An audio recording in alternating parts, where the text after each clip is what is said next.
ਅੱਜ ਕੱਲ੍ਹ ਰਾਜਕਨਵੀਰ ਸਿੰਘ ਜੀ 2 ਇੱਕ ਸੰਘਾ ਬੀਬੀਆਂ ਆ, ਉਹਨਾਂ ਨੇ ਸੰਘਾ ਲਾਸਟ ਨਾਮ ਬਦਨਾਮ ਕਰਨਾ ਕਾਫ਼ੀ ਸ਼ੁਰੂ ਕੀਤਾ ਹੋਇਆ ਆ। ਪਿਛਲੇ ਦਿਨਾਂ ਦੇ ਵਿੱਚ ਤੁਹਾਡੇ ਨਾਲ ਖਬਰ ਸਾਂਝੀ ਕੀਤੀ ਸੀ ਵੀ ਜਸਵੀਨ ਸੰਘਾ ਇੱਕ ਲਾਸ ਐਂਜਲਸ ਦੇ ਵਿੱਚ ਜਿਹਨੂੰ ਕੈਟਾਮੀਨ ਕੈਟਾਮੀਨ ਕੁਈਨ ਕੁਈਨ। ਕਰਕੇ ਕੈਟਾਮੀਨ ਕੁਈਨ ਕਰਕੇ ਜਾਣਿਆ ਗਿਆ ਹੈ।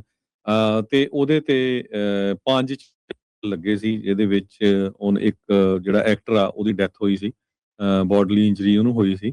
ਤੇ ਅੱਜ ਇਹ ਖਬਰ ਆ ਰਹੀ ਆ ਆਪਣੇ ਗੁਆਂਢੀ ਮੁਲਕ ਕੈਨੇਡਾ ਦੇ ਵਿੱਚ ਇੱਕ ਹੋਰ ਸੰਘਾ ਬੀਬੀ ਜਿਹੜੀ ਆ, ਉਸ ਨੂੰ ਜਿਹੜਾ ਆ ਕਹਿੰਦੇ 108 ਕਿਲੋ ਮੈਥ ਸਮਗਲ ਕਰਨ ਦੇ ਦੋਸ਼ ਵਿੱਚ 5.5 ਸਾਲ ਦੀ ਜਿਹੜੀ ਸਜ਼ਾ ਆ ਸੁਣਾਈ ਗਈ ਆ।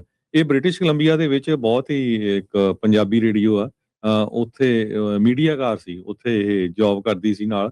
ਸੁਖਵਿੰਦਰ ਕੌਰ ਸੰਘਾ 47 ਸਾਲਾਂ ਦੀ ਆ, ਅਮਰੀਕਾ ਤੋਂ ਕੈਨੇਡਾ ਨੂੰ 148 ਕਿਲੋਗ੍ਰਾਮ ਮੈਥ ਸਮਗਲ ਕਰ ਰਹੀ ਸੀ, ਤੇ ਉਹਦੇ ਕਰਕੇ ਸਿਰਫ 5 ਸਾਲ ਦੀ ਸਜ਼ਾ ਸੁਣਾਈ ਆ। ਸੋ ਇਸੇ ਕਰਕੇ ਤੁਸੀਂ ਦੇਖ ਲਓ ਵੀ ਕੈਨੇਡਾ ਦੇ ਵਿੱਚ ਜਿਹੜਾ ਆ ਭੱਠਾ ਬੈਠਾ ਹੈ ਜਸਟਿਸ ਸਿਸਟਮ ਦਾ, ਕਿਉਂਕਿ ਸਜ਼ਾ ਬੜੀ ਘੱਟ ਹੈਗੀ ਆ।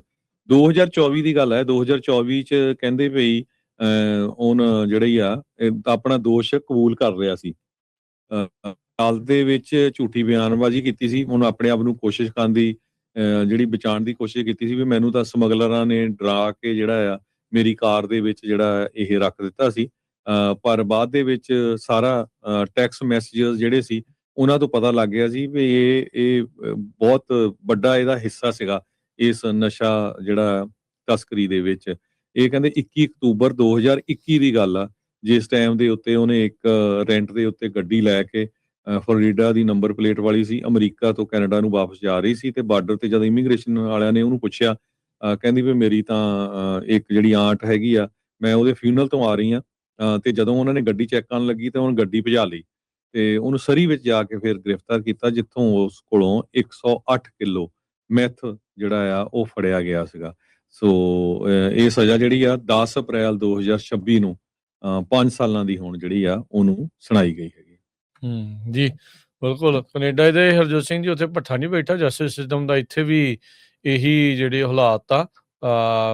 ਇੱਥੇ ਵੀ ਬਹੁਤ ਸਾਰੇ ਜਿਹੜੇ ਕ੍ਰਿਮੀਨਲ ਆ ਉਹਨਾਂ ਨੂੰ ਛੱਡਿਆ ਜਾਂਦਾ, ਜੇ ਨਹੀਂ ਹੁੰਦਾ ਤਾਂ ਫਿਰ ਟਰੰਪ ਹੁਣੀ ਉਹਨਾਂ ਨੂੰ ਪਾਰਡਨ ਤਾਂ ਕਰ ਹੀ ਦਿੰਦੇ ਆ। ਆਪਾਂ ਦੇਖਿਆ ਹੀ ਆ ਮਿਲੀਅਨਸ ਆਫ ਡਾਲਰ ਦੀਆਂ ਠੱਗੀਆਂ ਕਰਨ ਵਾਲੇ, ਪੁਲਿਸ ਵਾਲਿਆਂ ਨੂੰ ਮਾਰਨ ਵਾਲੇ ਵੀ ਜਿਹੜੇ ਆ ਟਰੰਪ ਹੁਣਾਂ ਨੇ ਮਾਫੀ ਉਹਨਾਂ ਨੂੰ ਜਿਹੜੀ ਹੁਣ ਤੱਕ ਕਈਆਂ ਨੂੰ ਦੇ ਚੁੱਕੇ ਹੈਗੇ ਆ। ਸੋ ਇਹ ਭਾਈ ਅੱਜ ਕੱਲ੍ਹ ਪਤਾ ਨਹੀਂ ਲੱਗ ਰਿਹਾ ਵੀ ਚੱਲ ਕੀ ਜਿਹੜਾ ਹੋ ਰਿਹਾ ਹੈਗਾ, ਸਿਚੁਏਸ਼ਨ ਜਿਹੜੀ ਕਿੱਧਰ ਦੀ ਕਿੱਧਰ ਨੂੰ ਜਿਹੜੀ ਉਹ ਜਾ ਰਹੀ ਆ। ਹੁਣ ਇਹ ਬੀਬੀ ਨੂੰ ਘੱਟੋ ਘੱਟ 5.5 ਸਾਲ ਦੀ ਜਿਹੜੀ ਸਜ਼ਾ ਆ 108 ਕਿਲੋ ਮੈਥ ਸਮਗਲ ਕਰਨ ਦੇ ਦੋਸ਼ 'ਚ ਹੋਈ ਆ। ਉਸ ਦੀ ਕੁੱਲ ਜਿਹੜੀ ਕੀਮਤ 1 ਤੋਂ 10 ਮਿਲੀਅਨ ਡਾਲਰ ਦੇ ਦਰਮਿਆਨ ਜਿਹੜੀ ਫੜਿਆ ਗਿਆ ਡਰੱਗ ਸੀ, ਉਸ ਦੀ ਜਿਹੜੀ ਉਹ ਦੱਸੀ ਜਾਂਦੀ ਜਿਹੜੀ ਉਹ ਹੈਗੀ ਆ।